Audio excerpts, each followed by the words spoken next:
Kumusta na po kayo? Pwede mo bang tanungin ang iyong katabi, kumusta ka na? Ako po ay naniniwala na meron po tayong pagkakataon na sa tuwing nagkakaroon po tayo ng mga activities within the week, during weekdays, ay meron po tayong opportunity, yung pong mga magkakasama sa cell groups, you have opportunity to be with one another, to encourage one another, yung pong mga nakaka-attend ng ating mga weekdays activities like prayer night. Meron po tayong opportunity na makapagkumustahan. Pero ang araw po ng linggo ay yung pong hindi natin nakikita sa buong isang linggo, we have this opportunity to have fellowship with one another. And I believe, yung presensya pa lamang po ng bawat isa ay nagbibigay na ng encouragement sa atin. Amen po ba? Sabi mo nga sa iyong katabi, you are an encouragement. And we believe na sa kabila po ng mga tagumpay o maging pagsubok man po nating naranasan sa buong isang linggo, we believe that God is doing something great, something amazing in our lives. Amen? That is why, kahit ano pa man po ang kalagayan, sitwasyon ng buhay natin, we are so excited because we know that God is doing great things, amazing things in our lives. At ito po ang title ng ating pong topic this morning, God is doing amazing things right now. Sa oras po na ito, naniniwala po tayo na may ginagawa ang Panginoon na dakilang bagay sa ating pong buhay at maging sa ating church. Amen po ba? At tayo po ngayon ay magtutungo sa salita ng Diyos. At atin pong babasahin ang Book of Joshua. At ito po ay matatagpuan sa chapter 3. And I want to give you a brief background of this chapter. Ang Joshua chapter 3, and you can also open your Bible, especially if you want to read it in Tagalog, pwede nyo pong buksan at sundan ang mga talata na atin pong babasahin. Ang Joshua chapter 3, para po mas ma-appreciate po natin ang atin pong babasahin ngayon, ang mga Israelites po, sila po ay naalipin ng 400 taon sa Egypt. Napakatagal po nito. And then, God raised up a deliverer by the name of Moses. And we know the story. Napakaraming himala ang ginawa ng Panginoon at kanyang pinalaya ang bansang Israel sa pamamagitan ni Moses na kung saan nag-manifest ang kapangyarihan ng Panginoon. Nakalabas po ang mga Israelites sa Egypt, subalit sila po ay nanatili sa wilderness. Na supposed to be sila po ay magta-travel ng ilang araw, but it took them 40 years, 40 taon, na sila po ay nagpaikot-ikot sa wilderness. Sila po ay nagpaikot-ikot sa ilang, dahil na din po sa tigas ng kanilang ulo because of their stubbornness, because of their disobedience, because of their murmuring, sa kanila pong pagrereklamo sa kabila ng kabutihan ng Panginoon sa kanila pong buhay, na-delay yung fulfillment ng pangako ng Panginoon sa kanilang buhay. And I just prayed this morning na magkaroon po tayo ng desire sa puso natin, huwag ma-delay yung katuparan ng pangako ng Panginoon. Amen? So sana po magkaroon tayo ng desire this morning na huwag ma-delay ang pangako ng Panginoon sa atin. Amen? I believe bawat isa po sa atin may mga pangako ang Panginoon na pinangahawakan natin. Kung ikaw ay tatanungin ko sa umagang ito, ano ang pangako ng Diyos na pinangahawakan mo? Pangako ng Diyos na matatagpuan sa Kanyang salita. By the way, I want you to know that there are 3,000 promises from the Scripture. Promises from God. Napakadami po nun. Kaya nga tayo po ay ini-encourage to meditate the Word, to read the Word of God, and even to memorize God's Word, especially the promises of God. At meron po tayong dapat na pinanghahawakan. At nawa, yung katuparan po ng mga pangako na yan ay huwag pong madelay. Magkaroon kaagad ng katuparan sa ating buhay. At ito po ang nais nating mangyari na maranasan po natin. We want to experience the fulfillment of God's promises, amazing, great things from God. Ang Joshua chapter 3 po, ito po yung pagkakataon na ang mga Israelites, abot tanaw na po nila ang land of Canaan, ang promised land. Abot tanaw na po nila yung katuparan ng pangako ng Panginoon. Sino po yung nandito ka ngayon? Meron kang pinanghahawakan na pangako ng Panginoon. At abot tanaw na. Baka nga nandito ka ngayon, hindi lang abot tanaw, abot kamay na. Ibig sabihin, pwede mo nang maranasan talaga. At ito po ang karanasan ng bansang Israel sa Joshua chapter 3, abot tanaw na ang katuparan ng pangako ng Panginoon sa kanila. Subalit, meron pong mga tinatawag na mga hadlang, mga challenges. Hindi po dahil binigyan ka ng Panginoon ng pangako, ay wala na pong mga challenges. Wala nang mga obstacles. It's very possible na may pangako sa iyo ang Panginoon and God is faithful. Amen? But then, palagian po dapat malaman natin paano nag-ooperate ang Panginoon na sa kabila ng mga pangako, maaaring may mga hadlang at ang mga hadlang na yan ang magpapalakas sa atin. Pinapalakas tayo, mas nagiging matalino tayo, mas nagiging mature tayo upang mapagtagumpayan natin ang susunod na obstacles. Yung mga susunod na obstacles, yung mga susunod na pagsubok for us to experience greater things. Dahil ang mga mabubuting bagay mula sa Panginoon, hindi po ito natatapos. At dito po sa Joshua chapter 3, para mas maunawaan po natin, before the Great Wall of Jericho, kasi po dito sa book of Joshua, parang naka-highlight, yung pong tinatawag na Wall of Jericho, the Great Wall of Jericho. Na parang kung tatanungin tayo, ano yung hadlang, great obstacle before they can possess the land. Alam po natin, it's the Great Wall of Jericho. But before the Great Wall of Jericho, makikita po natin dito sa Joshua chapter 3 na hindi lamang po yung Great Wall of Jericho, pero meron pong another challenge dito because I believe kung hindi po nila mapapagtagumpayan yung pong challenge dito sa Joshua chapter 3, hindi po sila magtatagumpay doon po sa challenge ng Great Wall of Jericho. At ano po ang challenge dito sa Joshua chapter 3? Ang challenge po dito, for them to cross the Jordan River. And let us read this in Joshua chapter 3, starting verse 1. Early in the morning, Joshua and all the Israelites set out from Shittim and went to the Jordan, where they camped before crossing over. After 3 days, the officers went throughout the camp, giving orders to the people. When you see the ark of the covenant of the Lord your God and the priests, who are Levites, carrying it, you are to move out from your positions and follow it. Then you will know which way to go, since you have never been this way before. But keep a distance of about 1,000 yards between you and the ark. Do not go near it.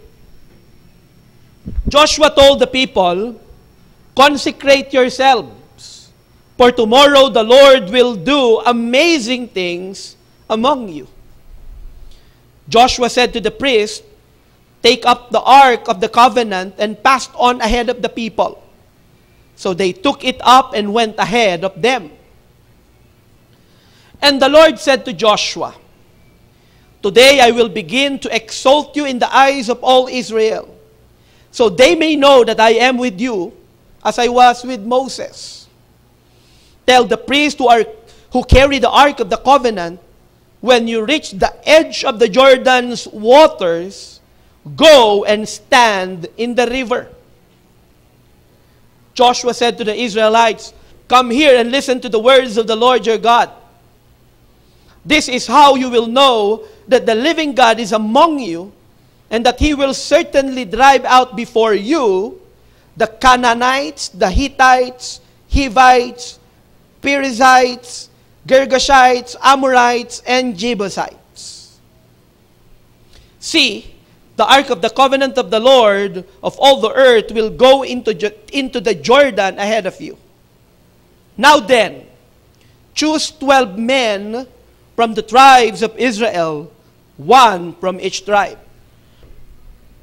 And as soon as the priests who carry the ark of the Lord of all the earth, set foot in the Jordan, its waters flowing downstream will be cut off and stand up in a heap. So when the people broke camp to cross the Jordan, the priest carrying the Ark of the Covenant went ahead of them. Now the Jordan is at flood stage all during harvest. Yet as soon as the priest who carry the ark reached the Jordan, and their feet touched the water's edge, the water from the upstream stopped flowing. It piled up in a heap a great distance away at a town called Adam in the vicinity of Zaretan, while the water flowing down to the Sea of the Arabah, the Salt Sea, was completely cut off. So the people crossed over opposite Jericho. The priest who carried the Ark of the Covenant of the Lord stood firm on dry ground in the middle of the Jordan, while all Israel passed by until the whole nation had completed the crossing on dry ground. Praise God for His word. Pwede ba palakpakan natin ang Panginoon sa kanyang mga salita? Joshua chapter 3 from verses 1 to 17. God is doing amazing things right now. May mga ginagawa po ang Panginoon sa ating buhay, mga dakilang bagay, at maaaring hindi pa po ganun ka-obvious sa atin, pero may ginagawang dakilang bagay ang Panginoon sa buhay po natin. Na pag sinabi pong amazing, this is something great. Something astonishing, astounding, something wonderful, something fascinating. May ginagawa ang Panginoon. At sa umaga pong ito, titignan po natin ano po yung dapat nating gawin upang maging obvious ito at tunay na maranasan natin sa atin pong buhay. Pag-usapan po natin how to experience amazing things from God. If He's doing something amazing right now, paano talaga natin ito mararanasan? Number 1, desire to follow. Ang sabi po ng verse 3, when you see the ark of the covenant of the Lord your God, and the priests who are Levites carrying it, you are to move out from your positions and follow it. Sabihin nga po natin, follow. Alam niyo po, ito po ay nasa Old Testament. At pagdating po ng New Testament, tuwing ang Panginoong Jesucristo ay lumalapit sa mga tao na nais niyang gamitin mightily, nais niyang paranasin ng mga dakilang bagay, ang unang sinasabi ng Panginoon sa kanila, follow me. So if we want to experience great things, amazing things from the Lord, we need to desire following Him. Desire to follow. Ang sabi po dito, sa verse 3, move out from your position. Ang ibig pong sabihin nito, we need to learn how to get out of our comfort zone. Maaring dito po, bago po nila maposes yung land, abot-tanaw na nila yung land of Canaan, pero sa pagitan po nila is a great river. And I want you to know, I want you to realize that during this time, the Jordan River is not an ordinary river. This is not a small river. And during this time, ang Jordan River po ay nandoon sa panahon na ang tubig ay mataas. Malakas ang current. And it's dangerous, very dangerous to cross the river. Alam po natin na kamakailan ay may mga kababayan po tayo, mga kabataan na napahamak sa isang ilog somewhere, San Miguel, Bulacan. Hindi po pwedeng biro-biro lang ang ilog. May panahon po na ang river ay mababaw, kayang-kaya natin itong tawirin, pwede nating i-enjoy ang tubig. But during this time na pinag-uusapan po natin sa Joshua chapter 3, ang Jordan River ay nandoon sa pinakamataas ang tubig, pagkakataon na ang tubig ay mataas at malakas ang agos niya. Impossible to cross. At maaring, nung panahon po na ito, ang mga Israelites, sila po ay nagpapahinga, they are in their comfortable position, or they are enjoying their place, abot-tanaw na ang land of Canaan. By the way, I want you to know, na ang mga tao po dito sa Joshua chapter 3, they are the new generation of the Israelites. Because the original Israelites who went out of Egypt, they are all dead. 20 years old and above. Dalawa lamang po ang natira. Joshua, their leader, and Caleb. So meaning, yung mga nandito po, ito po yung mga bagong henerasyon, and I believe they spend all of their lives in the wilderness. 40 years. Ako po ngayon ay 42 years old. And kung ako po ay nabuhay nung time na ito, maaring nung lumabas sila sa Egypt, ako po ay 2 years old. At yung 40 taon, inispend ko na sa wilderness. But then, dito po sa Joshua chapter 3, nandun na po sila sa paanan. Ang pumapamagitan na lang sa kanila ay ang Jordan River and ang Great Wall of Jericho. At maaring sila po ngayon, nandito po sila, they're enjoying the place, nagpapahinga, o maaring yung iba nagkukwentuhan at pinag-uusapan nila kung ano ang pwede nilang maranasan behind the wall. But then, ang sabi po sa kanila ng mga leaders ng Israel, when you see the Ark of the Covenant of the Lord your God and the priests who are Levites carrying it, you are to move out from your positions and follow it. Maybe you are wondering, ano yung Ark of the Covenant? By the way, I want you to know that the Ark of the Covenant represents the presence of God. At ang sinasabi po dito, yung presensya ng Panginoon sa pamamagitan po ng Ark of the Covenant na buhat-buhat ng mga priests, ng mga Levites, pag nakita daw nila na dinirect ng Panginoon yung mga priests at mga Levites at binuhat nila yung Ark of the Covenant at nagsimula itong gumalaw, all of them need to follow. Hindi po pwedeng, sandali lang, nagkukwentuhan kami, sandali lang, busy ako, sandali lang, nagluluto pa ako, sandali lang, may mga gawain pa ako, I am busy. No! You need to follow. And the first thing that we need to understand, if we want to experience amazing things from God, you need to have that desire to follow. Magkaiba po yung you are just following and you have the desire to follow. Alam niyo po ba ang ibig sabihin ng desire to follow? Ang ibig sabihin, you enjoy following the presence of God. That is why you cannot follow God if you do not have that personal, intimate relationship with Him.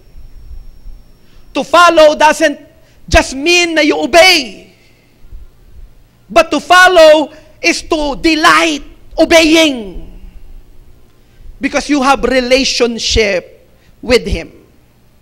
By the way, I want you to know, and I believe, alam po natin, you will not follow a stranger. Amen. Susunod ka dun sa kilala mo. Lalong-lalo na kung hindi mo alam kung saan pupunta. That is why ang sabi ni David, even though I walk through the valley of the shadow of death, I will fear no evil, for you are with me. Desire to follow. Kaya nga po tayo bilang iglesia, nais nating malaman, Lord, saan mo po kami dinadala? At dapat po meron tayong desire to follow. Na-imagine nyo po ba, ano kaya kung merong Israelite na hindi sumunod? Ano kaya kung biglang binuhat na ng mga leaders, ng mga Levites, ng mga priests, yung Ark of the Covenant, kasi dinirect na sila ng presence ng Panginoon at nag-move na yung Ark of the Covenant at merong isang Israelite, sabi niya, wag na muna ngayon, I'm busy. Tingnan niyo po yung sabi sa verse 4. Ang sabi po ng verse 4, then you will know which way to go, since you have never been this way before. Alam niyo po, ang presensya ng Panginoon, palagi po tayong dadalhin sa mga lugar, sa mga karanasan na hindi pa po natin nararating.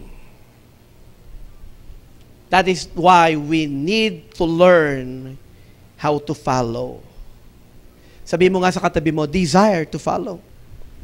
Iniisip ko nga ano kaya may Israelite na hindi sumunod, nakatawid na sila doon sa river. And then after a while, sabi niya, susunod na rin ako. Kaya lang, timing is everything.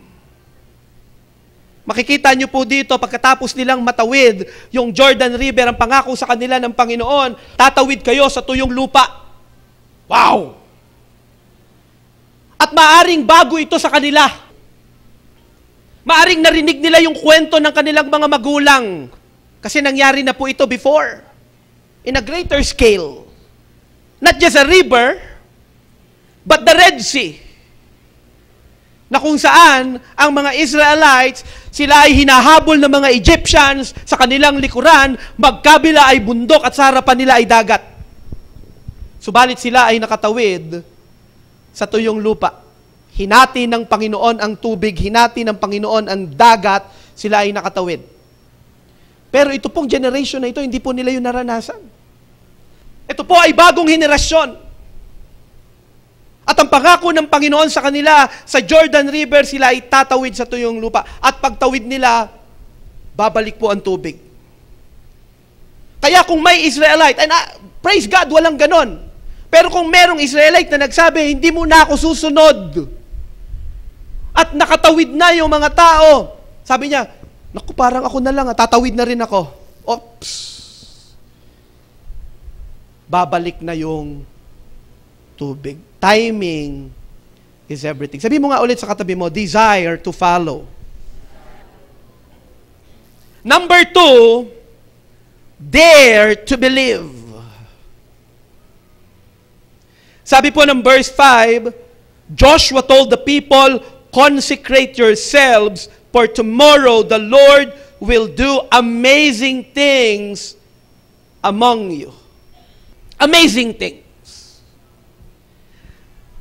Pero sabi po ni Joshua, consecrate yourselves.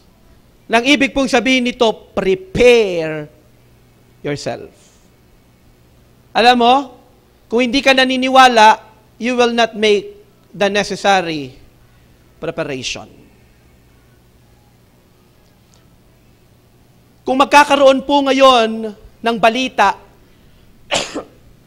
na magkakaroon ng malaking digmaan dito sa Pilipinas, hindi ko po sinasabing magkakaroon. Pero kung magkakaroon po ng balita na magkakaroon ng malaking digmaan sa ating bansa, at ang sabi po ng ating pamahalaan, kailangan kayong maghanda. And we will provide trainings for war. And if you believe that it will happen, anong gagawin mo? You will join the preparation. Amen. Do you believe that God will do amazing things in our ministry, in our church? That is why we are providing trainings and equipping. And if you truly believe, you will involve yourself. Kaya sabi ni Joshua, humanda kayo, consecrate yourselves, for tomorrow, the Lord will do amazing things among you. The Lord will do great things in our midst. Prepare yourself. Consecrate yourself. Alam niyo po, kung merong hindi naniwala dyan, naku, wag na lang, hindi na muna ako magjo-join. Pagdating ng amazing things, hindi ka nakahanda. Dare to believe. Tanungin mo nga ang katabi mo, naniniwala ka ba? Ang sabi po ng verse 12, sabi po ni Joshua, now then, choose 12 men from among the tribes of Israel, one from each tribe. Alam niyo po, ang mangunguna ay ang mga leaders ng bawat tribes. Hello? That is why pray for us, the primary leaders of this church, of our church, because tomorrow, we will have a one whole day meeting. Fasting ba yon, mga primary? So we will have a one whole day meeting because we know that God is doing amazing things. Amen? At kailangan po nating ihanda ang ating mga sarili. Sabi po ng verse 13, and as soon as the priests who carry the ark of the Lord of all the earth, set foot in the Jordan, its waters flowing downstream will be cut off and stand up in a heap. Pinapaalam na ni Joshua dun sa 12 people na ito. Ito mangyayari. And you need to believe. Because you need to convince your people. Ano yung bawat tribes niyan, meron silang mga leaders eh. And they will lead their people. For example, yung tribe of Judah, yung leader nila, yun yung dapat unang tatapak sa ilog na malakas ang agos. Amen. Hindi pwedeng sabihin ng leader ng Judah, oh, sige, tawid na. Ikaw leader, mamaya na ako, kayo muna. Dare to believe. Tanungin mo nga yung katabi mo, naniniwala ka ba talaga? Alam nyo po, believing is very, very powerful. If you believe. Kaya po nagkakaroon katuparan dahil may mga naniniwala. In the book of Ephesians chapter 1, verse 18, ang panalangin ni Apostle Paul para sa mga believers ng Ephesus, ang sabi niya, I pray also that the eyes of your heart may be enlightened, in order that you may know the hope to which He has called you, the riches of His glorious inheritance in the saints. Verse 19, and His incomparably great power for us who believe. That power is like the working of His mighty strength, which He exerted in Christ when He raised Him from the dead and seated Him at His right hand in the heavenly realm. The power of believing. Na kung tayo daw ay mananampalataya, mararanasan natin ang kapangyarihan ng Panginoon, the same power, my brothers and sisters, that raised Jesus Christ from the dead. Wow. Believing is very, very powerful. And I believe 3G3000 will happen if we believe. But first and foremost, we need to have the desire to follow. And we need to believe. Amen. Pero alam niyo po ba na unbelief is also very powerful? Ang sabi ng Matthew chapter 13, verse 58, patungkol po kay Jesus. And so, He, Jesus, did only a few great miracles in Galilee, in His own hometown, in Nazareth, because of their, what? Unbelief. Alam niyo po, ang humahad lang doon po sa fulfillment, doon sa katuparan, it's not really the Jordan River, but unbelief. At ang hahad lang po, doon po sa vision na pinagagawa sa atin ng Panginoon, it's not really the obstacles, the challenges. Walang mahirap sa Panginoon, amen. But unbelief. At meron pong isang classic example in the Old Testament. In 2 Kings chapter 7. At ito po yung panahon ni Elisha. Na ang mga Israelites, sila po ay nasa gitna ng digmaan. Elisha answered, "Listen to what the Lord says. By this time tomorrow, you will be able to buy in Samaria 10 pounds of the best wheat or 20 pounds of barley for 1 piece of silver." Wow! Nung time po na ito, because of the war, meron pong great famine. Nagkaroon po ng taggutom, napakahirap po ng kanilang buhay nung pagkakataon pong ito. Pero ang sabi ni Elijah, darating ang panahon, bukas, may mangyayari. Magkano po ngayon ang 1 kilo ng bigas? Magkano? 45. Yung pinakamasarap. 75. Ayun yung bigas nila Janil, no? 75 or 80. Pero ang sabi po dito, parang ang sinasabi dito ni Elisha, bukas, siguro nung time na ito, because of the war, ang 1 kilo ng bigas ay 100 or 200. Yung ordinary po. NFA, parang ganun. Pero ang sabi ni Elisha, bukas, yung pinakamaganda, yung best, piso 1 kilo. Amazing. Parang imposible, pero ito po ay galing sa Panginoon at ibinigay niya doon sa kanyang prophet. Tignan po ninyo yung verse 2. The personal attendant of the king said to Elisha, isa po sa mga officer ng hari, "That can't happen.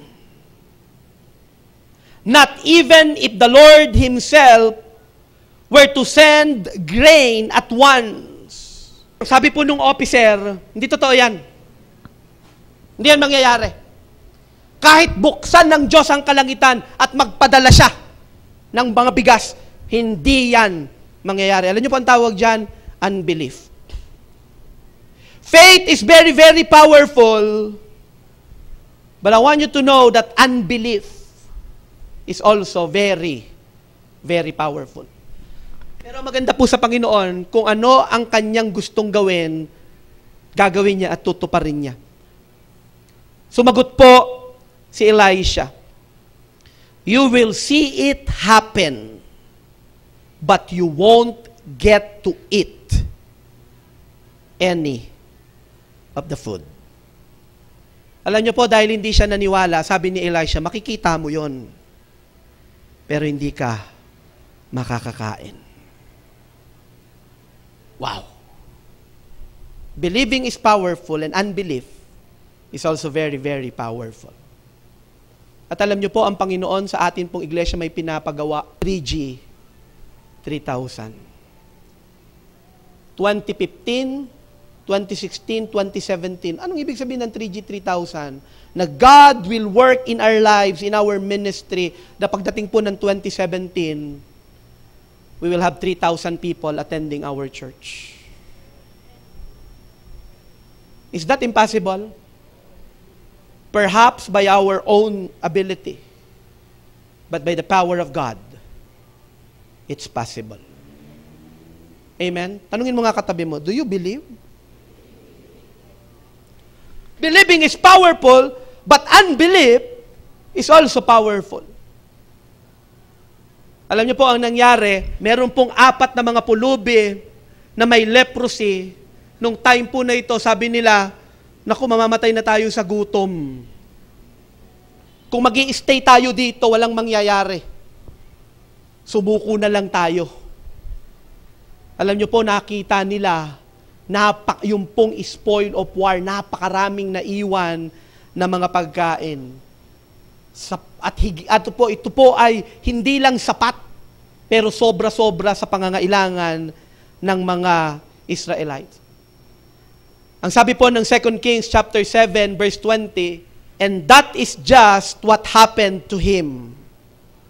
He died, trampled to death by the people at the city gate. Alam niyo po ang nangyari, nagkagulo yung mga tao kasi nakita nila ang daming mga pagkain. At nangyari po yung sinabi ni Elisha. Pero yung officer na nagsabi, hindi yan mangyayari. Hindi niya naranasan ang katuparan ng Panginoon. Dare to believe. And I believe ang Panginoon may mga pangako sa atin, personal promises of God. Amen?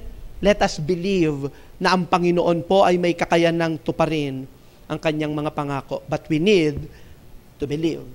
Number 3, determination to act. Determination to act. Look at verse 14. So when the people broke camp to cross the Jordan, the priest carrying the Ark of the Covenant went ahead of them. Now the Jordan is at flood stage. Mataas po ang tubig. And at the same time, malakas ang current. Now the Jordan is at flood stage all during harvest. Yet, as soon as the priest who carried the ark reached the Jordan and their feet touched the water's edge. Alam niyo po, maaaring narinig nila yung nangyari sa Red Sea. Na nung kinumpas ni Moses yung kanyang rod, nahati ang tubig. And maybe ine-expect po nila, pagtapak ng mga priest na may karga-karga ng Ark of the Covenant, matutuyo ang tubig. But to their surprise, pagtapak po ng mga priest, andun pa rin yung tubig. Pagtapak po ng mga priest, nandun pa rin yung malakas na agos ng tubig. Siguro po binabalansin nila dahil buhat-buhat nila, karga-karga nila yung Ark of the Covenant. At maaaring iniisip po nila, baka hindi pa tayo, baka kailangan pa nating pumunta sa mas malalim na bahagi. So they move forward. At habang papalalim po ng papalalim, hindi pa rin po nawawala ang tubig. Parang walang nangyayari. Sino po nandito ka ngayon, may mga pangako ng Diyos na pinangahawakan mo o meron ka mga prayers.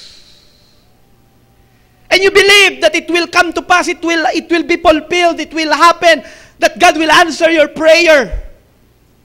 Miran, tagal-tagal ko nang pinapanalangin nito. Wala pa rin.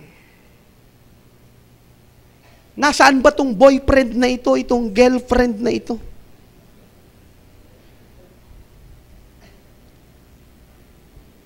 Sabihin mo nga sa katabi mo, nandyan lang yan sa tabi-tabi.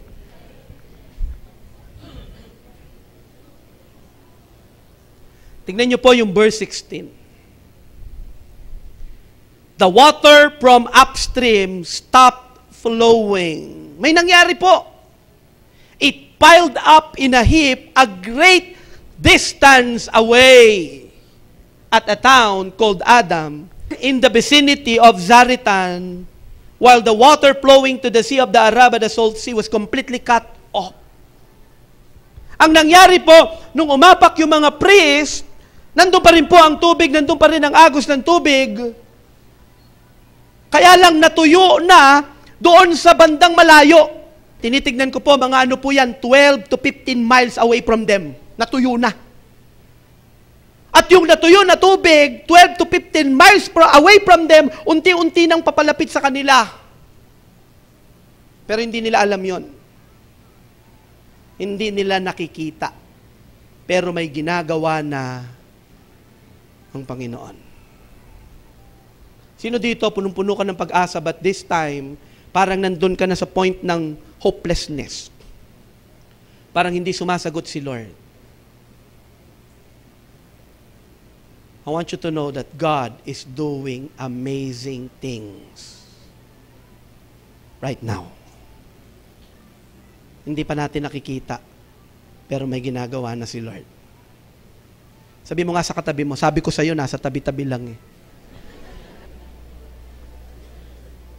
Amen. Pwede ba palakpakan natin ng Panginoon? Praise God!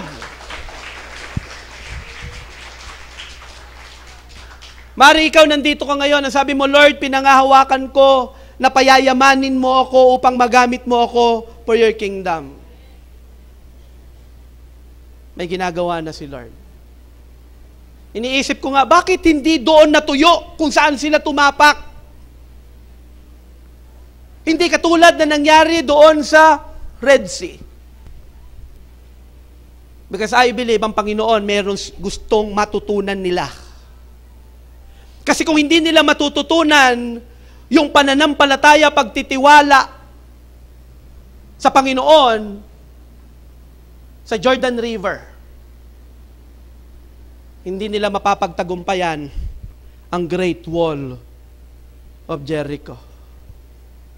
Na kung sasabihin sa Panginoon sa kanila for 7 days, umikot kayo. Unang ikot, susurrender na yung mga yan.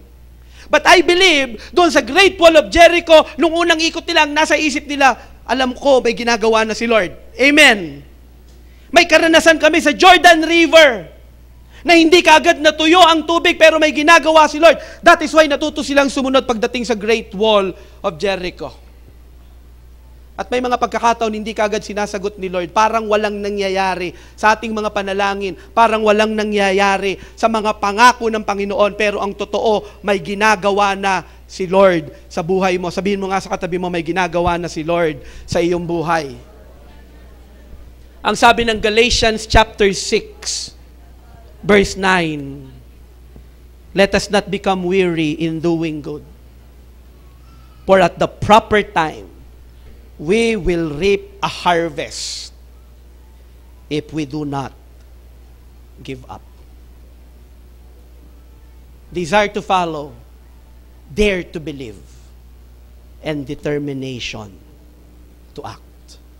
And I believe itong 3G 3000, mararanasan natin ang katuparan kung matututo tayong magtiwala sa Panginoon. Amen? Matatanggap natin yung katuparan ng mga pangako ng Panginoon kung matututo tayong magtiwala sa Panginoon. Mararanasan natin yung katuparan ng mga panalangin natin kung matututo tayong magtiwala sa Panginoon.